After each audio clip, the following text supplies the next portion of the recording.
स्वागत है आप सभी लोगों का मेरे चैनल साइंस टू टेक्नोलॉजी में।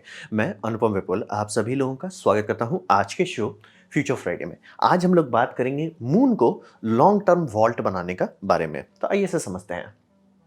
तो सबसे पहले समझिए अभी इसके बारे में क्यों बात करें। तो बात है अभी एक्साइटमेंट बहुत है स्पेस के मामले में। स्पेस रेस वापस से हॉट हो गया है और इसमें अभी 3 लॉन्ग टर्म प्लेयर आएंगे। मैं लॉन्ग टर्म पे ज़्यादा फोकस कर रहा हूँ।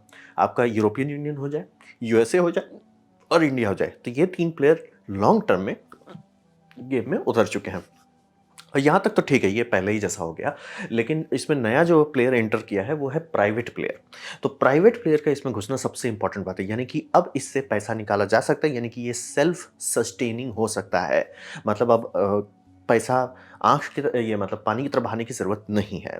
और ये समझिए हम लोग को आज के टाइम में हमारे पास कोई भी ऐसा प्रॉब्लम नहीं है जो सॉल्व नहीं कर सकते। कोई भी प्रॉब्लम नहीं है, ग्लोबल वार्मिंग हो, कुछ भी हो, कोई भी प्रॉब्लम नहीं है जो सॉल्व नहीं कर सकते। लेकिन एक्टिंग हम लोग ऐसा कर रहे हैं कि ये भी नहीं सॉल्व हो सकता, वो भी नहीं सॉल्व हो सकता। मतलब जो-जो चीज़ हमें पता है, एक्सपेरिमेंट भी कर चुके हैं, टेस्ट भी कर चुके हैं, कुछ-कुछ जगह पे लाइव डिप्लॉय भी कर चुके हैं, उसके पीछे भी हम लोग रोते रहते हैं क्योंकि हमारा होप वेक्टर खत्म हो गया है। वो क्यों खत्म हुआ? फैमिली यूनिट तबाह हो गया तो एक्सपेक्टेड था। तो अभी हम लोग इस जगह पे जहाँ होप चाहिए। अभी कल शाम को चंद्रयान का लैंडिंग हुआ और उस टाइम पूरा इंडिया एक साथ सेलिब्रेट किया। और ये बहुत रेयर इवेंट है कि इंडिया जैसा देश जहाँ की आबादी 1.5 बिलियन के आसपास है, वहाँ पे पूरा देश एक साथ एक चीज़ को एंजॉय कर सके। जितना लाइव स्ट्रीमिंग हो रहा था अलग-अलग प्लेटफ़ॉर्म पे, सब पे व्यूज़ थे। न्यूज़ चैनल पे सब पे व्यूज़ थे। मतलब कि हमारा क्रिकेट मैच भी उतना लेवल तक नहीं जा सकता जितना एक्साइटमेंट इसके पीछे हुआ। मतलब पूरा देश एक साथ आके एंजॉय करे, ये बहुत अच्छी बात है। आज के टाइम में हम मतलब चंद्रयान क्या करता है उसको आप हटा दो, लेकिन बात है कि पूरा इंडिया एक साथ आया। कुछ देर के लिए ही एक्साइटमेंट आया, कुछ देर के लिए थोड़ा पॉजिटिव फ़ील किया, वो बहुत इंपॉर्टेंट है। यही होता है देश का सीमेंट, यही देश को बाँध के रखा रहता है। और ये समझिए ऐसा नहीं है कि बाकी किसी और देश में ना, जैसे यूरी गगारिन जब आए थे तो उनका लिए भी वो देश को पूरा बाँध दिए थे। किसी को कोई लेना-देना नहीं था कि वो क्या किया, क्या उस लेकिन मतलब देश जो है यानी कि सोवियत संघ जो है वो उतने देर के लिए हो गया कि भाई कुछ हुआ। और ये सबके लिए पॉज़िटिव था। और सबसे ऊपर माना जाता है अपोलो मिशंस। अपोलो मिशंस मतलब पूरा मतलब अमेरिका का जितना भी टेक्नोलॉजिकल हॉर्स पावर आया है वो सारा वहीं से आया है। तो ये समझना बहुत ज़रूरी है कि उम्मीद बहुत ज़रूरी होती है और ये पैसे से आप नहीं खरीद सकते। इसके लिए आपको कुछ करना पड़ेगा, पैसे से खर्चना पड़ेगा। तो ये बहुत ज़रूरी बात है कि अभी के टाइम में एक्साइटमेंट है और दुनिया को अभी होप की ज़्यादा ज़रूरत है। हम लोग मतलब ऐसा-ऐसा सॉल्व्ड प्रॉब्लम के पीछे रो रहे हैं कि मतलब 20 साल में दुनिया वो हो जाएगा, 5 साल में हम लोग वो हो जाएँगे, ये हो जाएगा। बस लाइक थक गए हैं देख-देख के और लोग में आपको दिख रहा होगा कि होप जो है बहुत खत्म हो गया है। इसीलिए इस तरह के अचीवमेंट्स ज़रूरी अभी बहुत है। तो ये एक्साइटमेंट के बारे में बात किया। अब रहा बात पैसा, करने का तो आप कुछ भी कर लो, पैसा कहाँ से आएगा? तो पैसा ये समझिए कि हम लोग वॉर टाइम में यानी कि जब कोल्ड वॉर था, यानी कि यूरी गगारिन से और नील आर्मस्ट्रांग के मिशन के बीच का गैप जो है वो 10 साल से कम है। 8 साल कुछ महीने का गैप है। मतलब तो बताइए इतना जल्दी कैसे हो गया? पैसा पानी की तरह बहाया गया था। जब भी वॉर टाइम चलने लगता है, ब्लैंक चेक लिखा जाता है, यानी कि पूछा नहीं जाता वो कितना चाहिए। आप करिए, बिल हम दे देंगे। पैसा पानी की तरह बहाया था। यूएस का सबसे ज़्यादा नासा को बजटिंग उस टाइम दिया गया था, जो कि 4% नेशनल बजट का था और एवरेज जो है वो अराउंड हाफ परसेंट होता है। तो हाफ परसेंट से 4% तक गए थे। पैसा पानी की तरह बहाया था और पूरा देश को जोड़ के रख दिए थे। तब जाके वो लोग अपोलो मिशन उतना जल्दी कर पाए। तो ये समझना बहुत ज़रूरी है कि वॉर है तो पैसा पानी की तरह बहाया जाएगा, लेकिन अब वो ड्राइवर खत्म हो गया है। अब वॉर में उस तरह का बात नहीं है और कोई मतलब उस तरह का चैलेंजर्स नहीं है। 2 इक्वल चैलेंजर्स हैं कि एकदम हम भिड़ रहे हैं, दिखाना है मेरा बड़ा है। वैसा बचा नहीं है। जो आखिरी था वो तो फुस हो गया, यूएसएसआर तो फुस हो गया। और नील डग्रास टाइसन इस मामले में एक बार जो बोलते रहते थे कि बस अगर यूएसए को चाहिए कि भाई मार्स पे पहुंचना है, बस किसी तरह से चाइना से बुलवा दो कि वो मार्स जा रहे हैं, अगले 5 मिनट में ये पहुंच जाएंगे। तो वैसा तो हुआ नहीं, बट वही बोल रहे हैं कि मतलब वॉर से हमारा बहुत तेज ग्रोथ हुआ था। Humanity before world war two से पहले जो हम लोग थे और वर्ल्ड वॉर टू के बाद जो हुए बहुत तेज हुआ। क्यों? पैसा पानी की तरफ बहाया गया वॉर टाइम में। लेकिन वो अब फेड हो गया। अब उस तरह से आप लोगों को एक्साइट नहीं कर सकते। लेकिन एक दूसरा प्लेयर आ गया, एंट्री प्लेयर है स्पेस टूरिज्म का। इसीलिए मैं ये इलॉन मस्क और ये बिलियनर का दिखा रहा हूँ। कारण ये है कि अब बिलियनर के पास एक्चुअली इतनी वेल्थ होती है कि वो डायरेक्टली खुद फंड कर सके कि भैया मुझे चांद पे जाना है ना, तो मैं ही बनवा देता हूँ क्राफ्ट। तो रहा बात ऑब्वियसली एकदम क्लियर कर देना चाहिए, उन्होंने इतना पैसा नहीं दिया कि पूरा ये चल जाए, लेकिन वो सीड फंडिंग थी, यानी कि गाड़ी शुरू में स्टार्ट कर दो। सीड फंडिंग मिलने के बाद ना बाकी बहुत सारा चीज़ बहुत ईजिली मिलता है, यानी कि अगर पहला माइलस्टोन क्लियर कर लिया और उसमें लोग देख लियो कि अरे आप एक्चुअली कहीं जा रहे हो, तो बहुत लोग इन्वेस्ट करते हैं, लेकिन वो पहला माइलस्टोन क्रॉस करना बहुत मुश्किल होता है। तो इसीलिए फंडिंग का समस्या अब खत्म हो रहा है कि अगर आप कहते हो कि स्पेस टूरिज्म के लिए हम कुछ कर रहे हैं, पैसा पानी की तरफ मिलने लगेगा। रिचर्ड ब्रांसन की पूरी कंपनी उसी बेसिस पे चल रही है। तो समझना पड़ेगी स्पेस टूरिज्म जो है लॉन्ग टर्म पैसा दे सकता है। अब रहा बात, तो ये तो हो गया टूरिज्म के बारे में, ये मतलब समझिए एक पॉकेट आ रहा है, वॉर का टाइम खत्म हो गया तो आपको गवर्नमेंट से वो आंख मूंद करके पैसा नहीं मिलेगा, तो टूरिज्म जो है वो बड़ा पॉकेट आ रहा है। दूसरा और भी चाहिए, दूसरा है कि हम लोग बहुत पैसा, टाइम, एफर्ट सब चीज़ खर्च करते हैं आर्काइविंग में, और हर चीज़ के आर्काइविंग में। ये आप देख लीजिए national archive of India, India में है, दिल्ली में एक जगह आपको देखने को मिल जाएगा। ये है archive of United states of America, ये है द नेशनल आर्काइव यूके का। बहुत सारे, हर देश में नेशनल आर्काइव बनाया जाता है, पैसा पानी की तरफ आ जाता है और सदियों तक बहा जाता है। ये इंडिया की आज़ादी से पहले से बना हुआ है, मतलब समझना बहुत ज़रूरी है, ये इंपॉर्टेंट है, इसीलिए आज़ादी के टाइम इसको फोड़ा नहीं गया है, बहुत इंपॉर्टेंट है। मतलब हिस्ट्री जो है अच्छा बुरा सबको एक साथ रखना पड़ता है। तो आर्काइविंग जो है किसी भी चीज़ की, चाहे वो पिक्चर्स ही क्यों ना हो, चाहे मूवीज़ ही क्यों ना हो, चाहे वो आपका नॉवेल्स हो, चाहे आपका देश का डिक्लेरेशंस हो, जितना भी पेपर वर्क है, लॉ है, ये सब बहुत इंपॉर्टेंट है कि इसे आर्काइव किया जाए। और हम लोग को चाँद पे जाने का फ़ायदा ये हुआ कि ये सब आर्काइव तो करते हैं, लेकिन ये सब वल्नरेबल होता है। हम लोग को ऐसा चाहिए ना जो 1000 साल तक एटलीस्ट चिल मार के रहे, कि भैया 1000 साल तक तो इसका कुछ होने वाला नहीं है। तो ये मेन चीज़ है। तो यहाँ 2 सोर्सेस आते हैं जहाँ पे आप चाँद पे अगर कहते हो कि यार मैं कुछ करना चाहता हूँ, लोग बोलेंगे सर पॉकेट कहाँ है? तो पॉकेट तो टूरिज़्म मेन रॉकेटरी का डेवलपमेंट वो करा दे रहा है, लेकिन फिर सर्विसेज़ की डेवलपमेंट रनिंग कॉस्ट कहाँ से आएगी? वो आर्काइव नेशंस में आपको जुगाड़ा, और इसमें हर देश खर्च करता है। मतलब कि आप हैरान हो जाओगे कि नॉर्थ कोरिया भी खर्च करता है। मतलब समझना आपको एकदम ज़रूरी है। आप अफ्रीकन नेशंस में जाओगे, वहाँ पे भी आर्काइव पे खर्च किया जाता है। ये समझना बहुत ज़रूरी है। ये इंसानियत समझ चुका है कि आर्काइव जब तक है तभी तक हम लोग आगे जाओ, मतलब ये आयरॉनिक है कि पीछे का आपको पता रहना चाहिए, तभी आप आगे का कैलकुलेशन कर सकते हो। तो पैसा का टेंशन नहीं है अगर आप आर्काइविंग शुरू करते हैं। तो अब बात करते हैं सबसे पहला चीज़ कि डेटा आर्काइव करना होगा। तो बात है कि इंसान और बाकी जितने मिलियंस ऑफ स्पीशीज़ अभी जो अलाइव हैं और बिलियंस ऑफ स्पीशीज़ जो अलाइव थे, उस सब में क्या अंतर है? उनमें और हमारे में क्या अंतर है? सिर्फ एक चीज़ का अंतर है, हम लोग नॉलेजेबल हैं। नॉलेज का मतलब क्या होता है कि हमारे पास्ट जो नॉलेज कलेक्ट करते हैं, वो हमारे पास आ जाता है।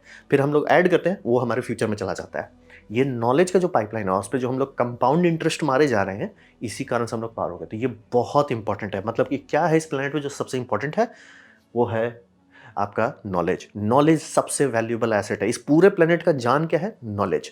नॉलेज बचा रहेगा, हम लोग बचे रहेंगे। कुछ भी त्रासदी हो जाए, कुछ भी तबाही हो जाए, नॉलेज जब तक है हम लोग रोग आके निकल ही लेंगे। जहाँ नॉलेज गया, साफ हो जाएंगे। तो ये समझने वाली बात बहुत ज़रूरी है और इसको समय से नहीं हरा सकते। ये हम लोग को सीख गए, इसीलिए बोले हर देश आर्काइविंग पे खर्च करता है कि कुछ भी हो जाए, समय उसे मिटा नहीं सके। तो ये बहुत ज़रूरी है कि टाइम से अगर भिड़ना है, तो हम लोग को बनना पड़ेगा भैया सर, डेटा हमारा लॉस नहीं होना चाहिए।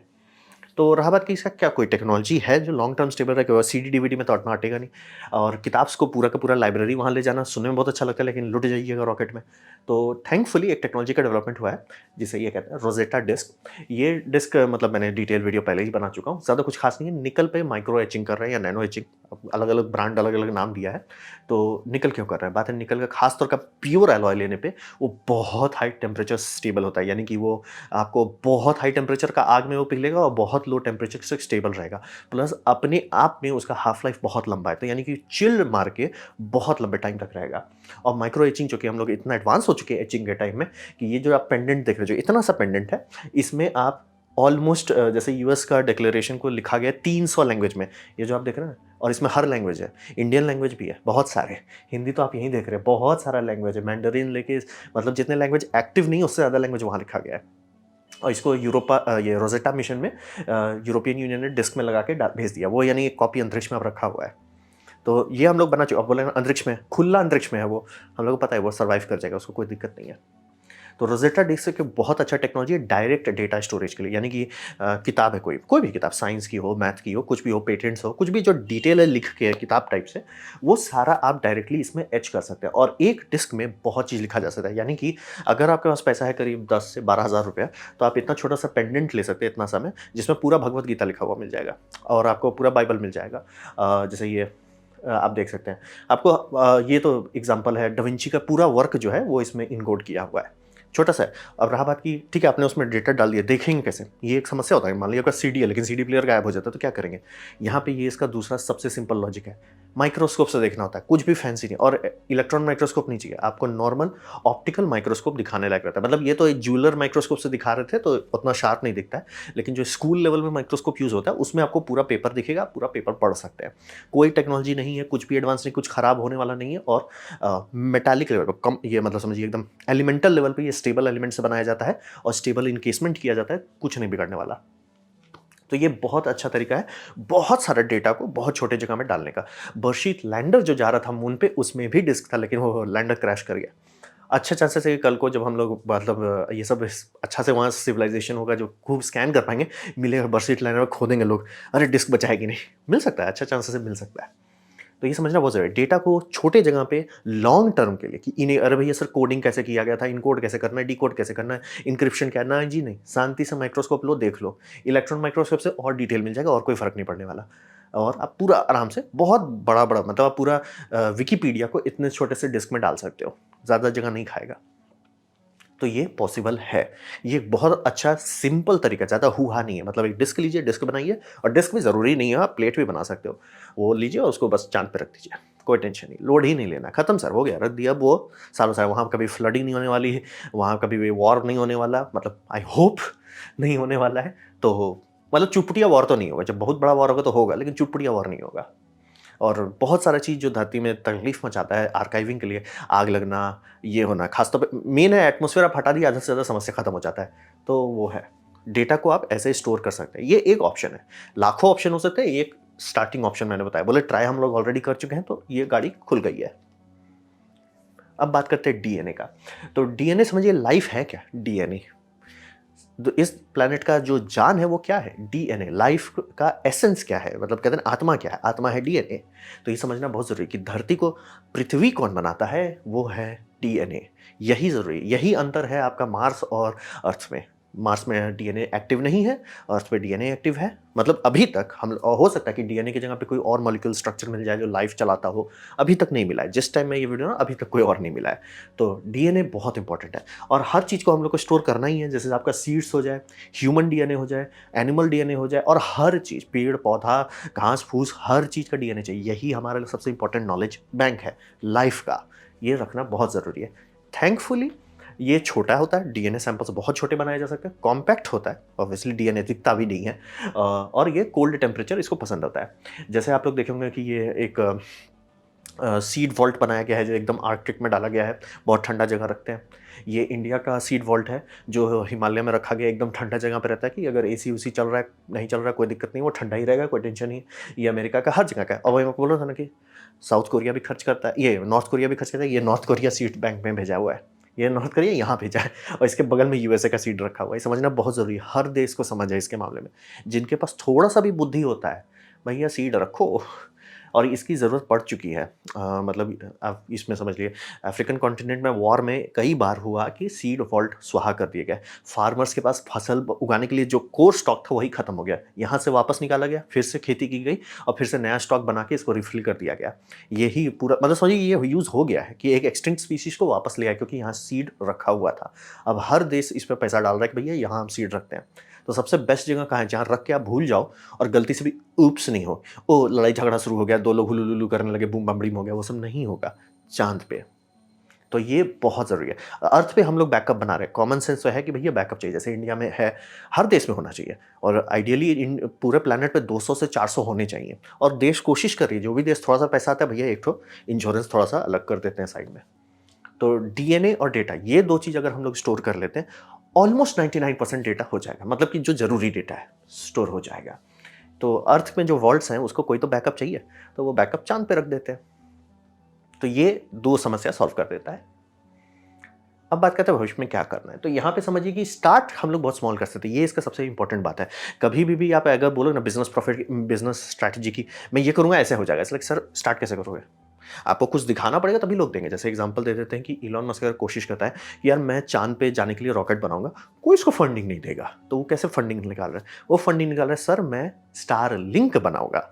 तो लोग बोल रहे हैं हाँ, स्टारलिंक का तो डिमांड है, तो स्टारलिंक बनाओ। तो स्टारलिंक बनाने के लिए क्या चाहिए? बड़ा रॉकेट की फंडिंग निकालो। ऐसे ही से करके आप कर सकते हैं। क्योंकि बोल रहे हैं वॉर टाइम नहीं है कि सैटर्न 5 बस बना दो, बनाने के लिए बना दो, वो फंडिंग अब नहीं आने वाला है। तो आपको बिज़नेस स्ट्रैटेजी देना होगा। तो अगर आप वैसे मान लीजिए कल को कोई कंपनी है, बोलती है कि यार मैं आर्काइव करना चाहता हूँ, लॉन्ग टर्म के लिए मैं नेशनल आर्काइव्स बनाऊँगा। स्टार्टिंग में आप देश को बेचोगे, बाद में आप करोड़पति को बेचने लगोगे। तो छोटा आपको दिखाना होगा। तो बोले भैया एक छोटा-सा बॉक्स लीजिए, ये हम चाँद पे रखते हैं। वो डायरेक्शन हम आपको अच्छा से बता देंगे, चाँद पे कहाँ रखा है, कोऑर्डिनेट सिस्टम पे बता देंगे और जब आपको ज़रूरत होगा 100 साल बाद, 200 साल बाद, 500 साल बाद आप जाके वहाँ से निकाल लीजिएगा। गाड़ी बहुत छोटा खोल सकते हैं। बोले बर्शीट लाइनर में इतना सा डाला गया था। बहुत छोटा गाड़ी खोला जा सकता है और टाइम जैसे-जैसे समय बीतते जाएगा वो जगह को आप बिल्डअप कर सकते हैं। तो इसको चाहिए क्या? मतलब अगर आप चाँद पे कुछ रखना चाहते हैं, डीएनए सैंपल्स भी हो सकते रखना चाहते हैं, क्या चाहिए आपको? आपको चाहिए एक चेंबर और ये चेंबर अंधेरे में होना चाहिए। अंधेरा का मतलब क्या हो गया? शैडो में होना चाहिए, यानी जैसे ये शैडो है, शैडो में होना चाहिए। लाइट नहीं पड़ना चाहिए। लाइट पड़ेगा कोई दिक्कत नहीं है, बस लाइट पड़ेगा तो आपको इंसुलेशन पे खर्च करना पड़ेगा या प्रैक्टिकली जो भी आपका बॉक्स है, जो स्ट्रक्चर है, उसको आपको रेगुलर से इंसुलेट करना पड़ेगा। इम्पॉसिबल नहीं है, बस फचांग है। तो वो करने से ये होगा क्योंकि सन तो हॉट आ जाता है, लेकिन अगर लाइट को आप रोक देते क्योंकि एयर नहीं है, कंडक्शन नहीं होता है, वो बहुत ईज़िली रोका जा सकता है और कोल्ड साइड बहुत ठंडा चला जाता है। तो आप ये आराम से ऐसा कर सकते हैं कि अगर आप ऐसी जगह पहुँच गए जहाँ पे परमानेंट शैडो है, तो आपका टेम्परेचर ऑलमोस्ट एब्सोल्यूट ज़ीरो छूने तक पहुँच जाएगा। तो आपको एसी उसी का कुछ सोचना ही नहीं है, वहाँ आप रख दिए, आप उसे लिक्विड नाइट्रोजन का बॉक्स में भी रख देंगे ना, वो लिक्विड नाइट्रोजन सॉलिड नाइट्रोजन में बन जाएगा। तो आपको टेंशन नहीं लेना है, लोड एकदम नहीं लेना है। यहाँ पे आपको बस सामान रख दिए, रोज़ेटा डिस्क को तो कुछ नहीं चाहिए। हाँ, डीएनए स्टॉक को आप चाहोगे कि नाइट्रोजन में रख के सील कर दिया जाए, वो भी आप करके छोड़ सकते हो। एक्टिव कुछ नहीं करना है। आपको ना तो प्रेशर भी नहीं चाहिए, एयर प्रेशर भी नहीं रखना है और प्रेशर आप बोलोगे वैक्यूम मेंटेन करना, चाँद पे वैक्यूम ही है, मेंटेन आराम से होगा, कोई दिक्कत नहीं है। टेम्परेचर भी बोल रहे हैं आपको, बस शेड चाहिए, आपको बस जहाँ तक आप शेड पहुँच गए, समस्या सॉल्व हो जाएगा। तो वहाँ से तो गाड़ी खुलेगी। फिर आगे जाने के लिए हम लोग को लावा ट्यूब चाहिए होगा। तो लावा ट्यूब का हमारे पास काफ़ी सारा डिटेल आ गया कि लावा ट्यूब है, बहुत बड़े-बड़े भी हैं। जैसे एग्ज़ाम्पल एक ये एक लावा ट्यूब डिटेक्ट हुआ है, वो उसके अंदर पूरा फिलाडेल्फिया शहर घुस जाएगा। शहर मतलब न्यूयॉर्क व्यूयॉर्क के अंदर डाल सकते हैं, जगह बचा रहेगा। बहुत बड़ा है, कई हज़ार किलोमीटर का है। कई हज़ार मतलब बहुत बड़ा जगह है इसके अंदर और इसी तरह का मतलब बहुत सारे कॉन्सेप्ट में वही है क्योंकि अगर आप एक बार बहुत नीचे आ गए तो रेडिएशन से भी आप बच जाते हैं यानी कि अल्फा बीटा गामा न्यूट्रॉन और न्यूट्रिनो इमिशंस सब आपको कुछ नहीं कर पाएंगे मतलब ऐसा नहीं है कि एक भी फोटोन ये सब पार्टिकल नहीं घुस सकता उतना नीचे लेकिन जाए उसकी रेट जो है इतना कम हो जाएगा कोई टेंशन नहीं है तब ये नहीं हुआ कि अच्छा भैया हमने स्टॉक तो रखा था डीएनए का लेकिन मतलब 10,000 साल में रेडिएशन धीरे धीरे उसे डैमेज कर दिया वो नहीं होगा आप जितना गहराई बढ़ाते चले जाएंगे मीटर्स में किलोमीटर्स में जाने लगेंगे तो हो जाएगा भाई कुछ नहीं होने वाला उसका और फिर ये भी हो जाएगा आपका लूनर मीटोराइड यानी लूनर जब बूम बम ब्रीम होता रहता है वो सब भी टेंशन नहीं देगा सरफेस को वो डैमेज करेगा लेकिन डीप को डैमेज नहीं करेगा तो ये हमें लॉन्ग टर्म दे देता है मतलब गाड़ी अभी खोलेंगे तो भैया देखिए सर 100 साल की हम गारंटी लेते हैं जब तक आपका किस्मत बहुत ज़्यादा फूटा नहीं और एकदम उसी बक्सा पे खोज के मिसाइल नहीं मारा जाएगा तब तक उसका कुछ नहीं बिगड़ने वाला मीटरॉइड बहुत रेयरली मतलब एकदम टारगेट करके हम यहीं गिरेंगे इसी को फोड़ेंगे और चूंकि वैक्यूम है तो शॉक वेव ट्रैवल नहीं करता है होता ही नहीं शॉक वेव क्रिएशन ही नहीं होता है तो आप बहुत लंबे टाइम तक के लिए चिरो रह सकते हैं मतलब गाड़ी इतनी खुली जा सकती है सर हमने आर्काइव बनाया था छोटा सा धीरे धीरे अपने इनकम स्टार्ट किए धीरे धीरे अपने स्टैब्लिशमेंट बढ़ा करते गए फिर जैसे जैसे टेक्नोलॉजी और बेटर होती जाएगी आप नीचे चलते जाओगे और फैलते जाओगे और फिर देशों का पूरा देश का बैकअप रख सकते हैं वहाँ पे लॉन्ग टर्म के लिए ये 1 साल की बात नहीं हो रही है 100 साल की बात नहीं हो रही है ये हज़ारों साल का बात हो रहा है अभी तक इंसानियत सिर्फ 100 साल में सोच रहा है आगे जाने के लिए हमें हज़ारों साल में सोचना होगा और चांद जो है एक बहुत अच्छा ऑप्शन है हम लोग को मिल जाता है कि चांद पे कोई ऊप्स करके नहीं डिस्ट्रॉय कर सकता मतलब किसी को बहुत मेहनत करना पड़ेगा कि भैया मैं जाऊँगा फिर वहाँ जाके करूँगा फिर उसे फोड़ूंगा बहुत मेहनत है सर बहुत खर्चा होगा तो कोई ऊप्स करके तो नहीं डिस्ट्रॉय कर पाएगा तो ये बहुत अच्छा मतलब एक फाइनेंशियल स्ट्रीम बन जाता है चांद के रिसर्च एंड डेवलपमेंट के लिए भी तो ये था मेरा प्रेजेंटेशन लूनर मतलब आर्काइविंग के लिए उम्मीद करता हूँ आपको अच्छा लगा कुछ सीखने को मिला कुछ समझ में आया अगर ऐसा है लाइक कर दे दूसरा शेयर कर दे उससे मेरा काफ़ी भला होगा नहीं अच्छा लगा नहीं पसंद आया कोई बात नहीं आप डिसलाइक दबा सकते हैं मैं कहूँगा डिसलाइक 2 बार दबाएं उससे मुझे पता चलो कितना ना पसंद हुआ है मैं आपसे कहूँगा कमेंट लिखे मैं हर कमेंट को पढ़ने की कोशिश करता हूँ आपसे कहूँगा सब्सक्राइब कीजिए बेल दबाइए अगर आप फ्री हैं तो आपने वीडियो देखा जानकर मुझे बहुत खुशी हुई धन्यवाद